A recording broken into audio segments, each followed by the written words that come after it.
Donc, on se retrouve aujourd'hui pour un petit cours sur la fin du tableau NumPy et sur le pivot de Gauss. Donc, la dernière fois, nous en étions à avoir présenté le type liste et à avoir choisi NumPy comme étant une structure informatique qui permettait d'optimiser les calculs matriciels.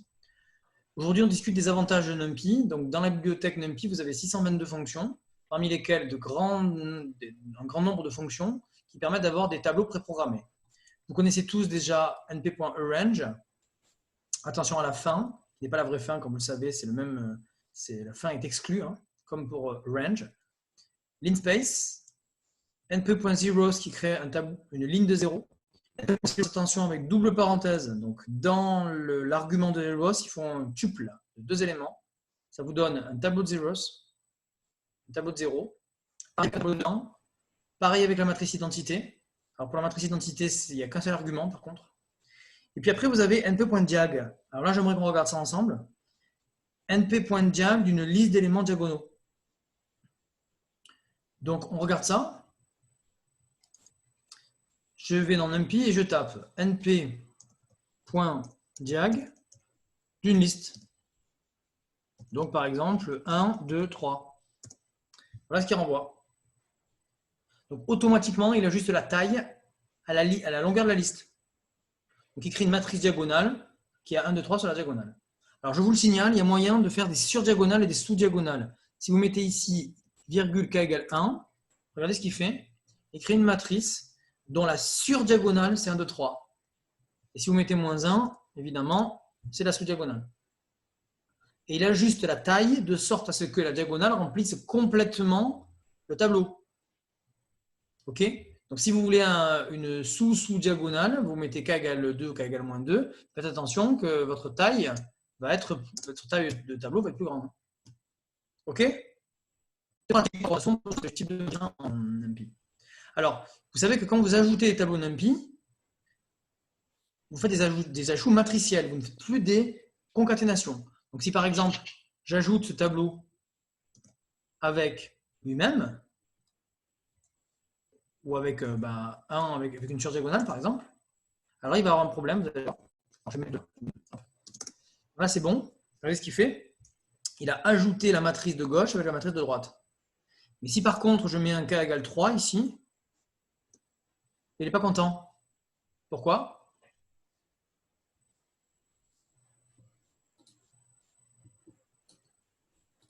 Homogène.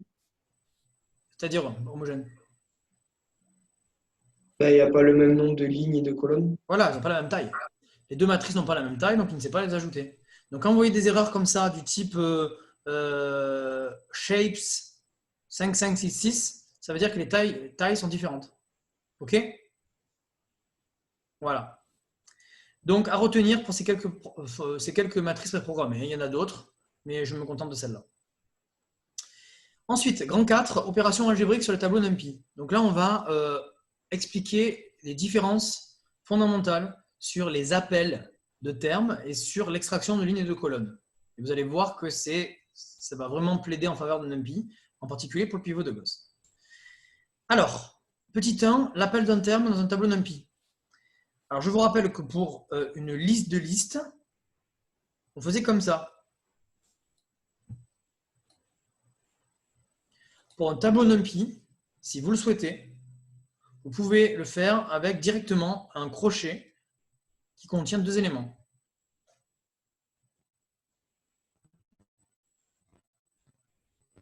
Okay. Ensuite, pour l'appel d'une colonne, ça c'est formidable, parce que ça va nous simplifier énormément la fonction du dessus. Si vous voulez appeler la colonne numéro J, eh bien, vous avez 2 possibilités. C'est le premier de pour le dire à point, c'est d'où à où. Hein. Le 2 points, ça veut dire d'où à où. Jusqu'à, ça veut dire. Donc ici, c'est du début jusqu'à. Ça veut dire que c'est toute la.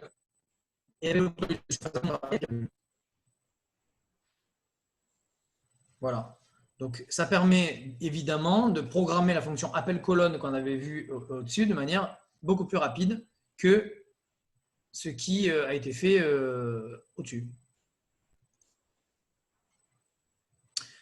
Alors, exercice numéro 8 est à vous.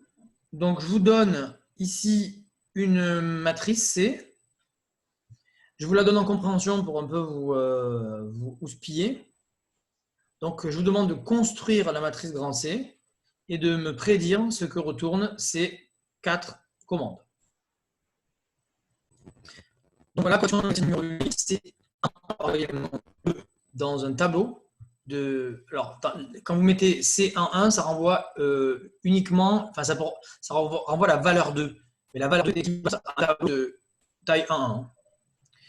En vert, ça va renvoyer donc la nouvelle matrice qui est constituée des 2 premières lignes de C, donc la 0e et la 1e. Ici, vous avez les 2 premières colonnes. Et ici, vous avez le petit tableau constitué par les éléments en ligne 1 et 2, colonnes 0 et 1. Donc le petit tableau ici, 1, 2, 2, 3, tableau de lignes de colonnes. Petit 2, les lois plus, les lois fois et les lois de composition pour un tableau NumPy. Par une fonction NumPy. Donc, je vais bien préciser, les lois plus et les lois fois, on les avait déjà rencontrées précédemment, mais je le répète ici parce que je crois qu'on ne l'avait pas écrit dans le cours. Donc, l'opération plus, moins, fois et divisé, c'est une opération terme à terme. C'est-à-dire, en fait, c'est l'addition des tableaux, la soustraction des tableaux. Mais attention, gros piège, le fois n'est pas la multiplication matricielle. C'est la multiplication terme à terme. Donc, il ne s'embête pas, il prend 2 tableaux de même taille et il multiplie les termes qui sont aux tailles identiques. Pas aux tailles identiques, excusez-moi, aux places identiques. Ensuite, si vous composez une fonction NumPy à un tableau NumPy, eh bien, ça fait exactement la même chose. Donc, c'est pour ça que j'ai tout mis dans un même cadre. Opération plus, moins, fois et divisé, ou une fonction NumPy appliquée à un tableau. Alors, vous verrez que quand il est pas NumPy, ça marche quand même parce qu'il le convertit automatiquement sans vous le dire. Je vous conseille de le faire vous-même, maîtrisez vos genres, vos types. Donc, si vous composez, donc si vous appliquez une opération algébrique ou si vous composez une fonction NumPy à un tableau NumPy, alors elle s'applique à chaque élément du tableau. Ce qu'on appelle en mathématiques une opération terme à terme. Donc attention, la loi plus n'est plus la loi de concaténation, c'est la loi matricielle, c'est la somme matricielle. Attention,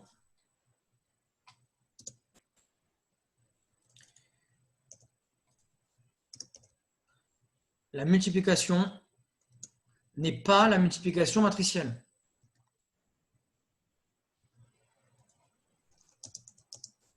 N'est pas le produit matriciel, mais le produit terme à terme.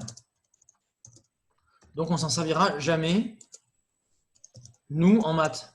Ça pourra servir par ailleurs, mais pas chez nous. Donc ne tombez pas dans ces pièges, c'est des pièges classiques. Vous allez voir, il y a une fonction dédiée pour la multiplication matricielle. Alors, les exemples. Donc, on voit l'utilité de ce problème-là.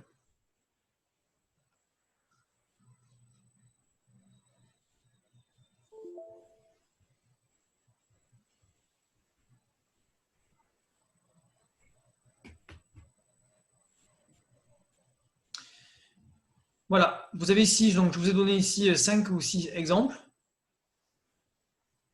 Et je vous demande de donner leur action. Donc, voici les exemples un petit peu modifiés par rapport à ce qui était juste avant. Donc, quand vous ajoutez ici les 2 matrices carrées taille 3,3, vous avez une somme matricielle. Ici, une externe matricielle. Le premier piège, lorsque vous testez l'égalité de 2 tableaux NumPy, eh bien, il vous renvoie la matrice des booléens terme à terme, d'égalité terme à terme.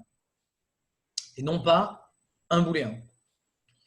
Quand vous mettez au carré une matrice, attention, ce carré-là n'est pas le carré matriciel, c'est uniquement la multiplication des termes, enfin, le carré des termes de la matrice.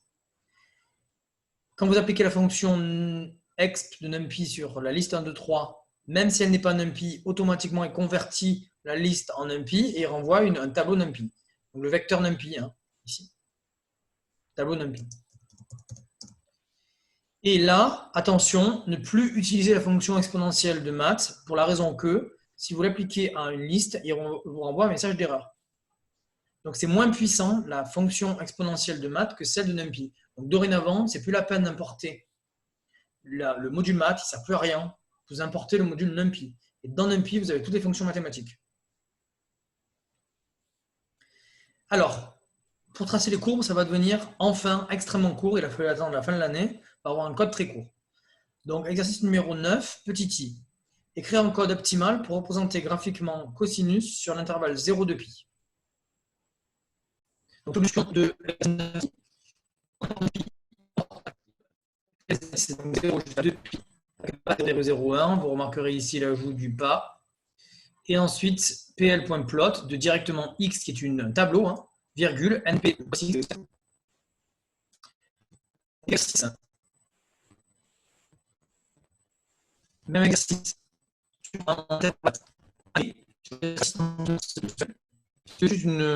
C'est juste un bilan de ça. Donc, si vous avez compris comment ça marche pour cos, vous avez compris pourquoi ça marche pour tout le monde.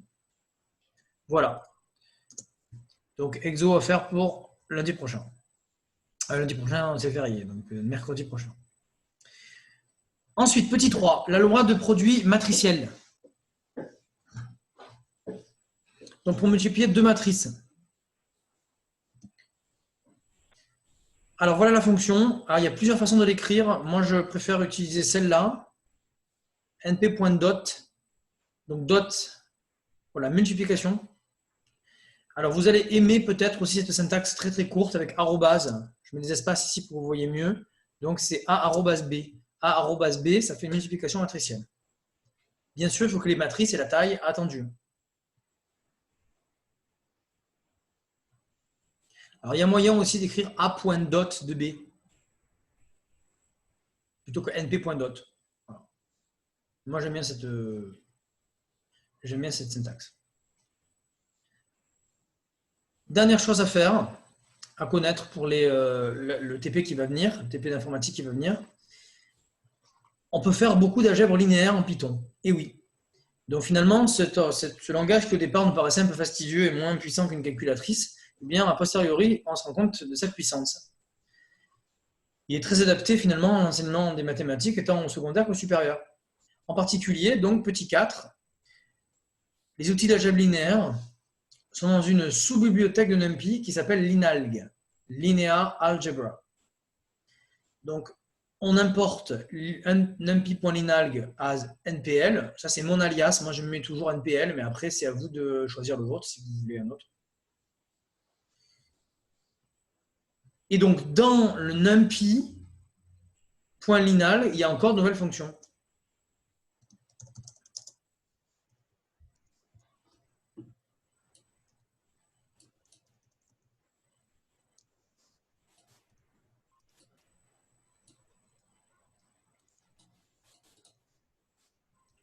Donc, la longueur de dir de NPL, voilà, vous avez 37 fonctions. Parmi ces 37 fonctions d'algèbre linéaire, je vous propose quelques-unes que vous allez aimer. Premièrement, c'est la fonction déterminant. Ensuite, la fonction inverse d'une matrice. Ensuite, la fonction matrix-power, donc puissance matricielle. Et ensuite, la fonction npl.solve, qui est très pratique, évidemment, et qui permet de résoudre les systèmes linéaires. Donc, parmi les outils d'algèbre linéaire, il faut quand même que on discute d'un problème de dimension pythonienne qui mathématiquement pose un problème quand même. Donc, ça se voit bien sur la fonction solve. Si vous appliquez, normalement, quand vous résolvez un système matriciel, votre inconnu est en colonne et votre second nombre est en colonne. Eh bien, si dans solve, vous mettez ici une matrice colonne, donc ici j'ai transposé la matrice 1, 2, 3, il ne vous renvoie pas une solution en colonne, mais une solution en ligne. Et si vous mettez un second nombre en ligne, eh bien, il comprend quand même, la fonction solve en fait doit transposer sans vous le dire, et elle renvoie aussi la solution en ligne. Donc, attention à ces problèmes de ligne de colonne, c'est des problèmes qu'on rencontre souvent en concours. En fait, il y a un problème. Ce n'est pas des matheux qui écrivent le sujet. Donc, en fait, ce sont des abus qui maîtrisent. Pour nous, ça peut être perturbant. La fonction dot peut parfois fonctionner de même. Si vous mettez grand B en colonne ou en ligne, il comprend la même chose. Donc, attention, mathématiquement, ça peut aboutir à des aberrations. Si vous voulez résoudre un système matriciel et que votre première matrice ici, là, elle n'est pas inversible, vous savez que ce n'est pas un système de Cramer. Et donc, il n'admet pas une unique solution. A priori, donc il n'est pas capable de vous donner l'ensemble des solutions. Il vous retourne un message d'erreur, singular matrix. Quand vous voyez singular matrix, ça veut dire matrice non inversible, matrice singulière.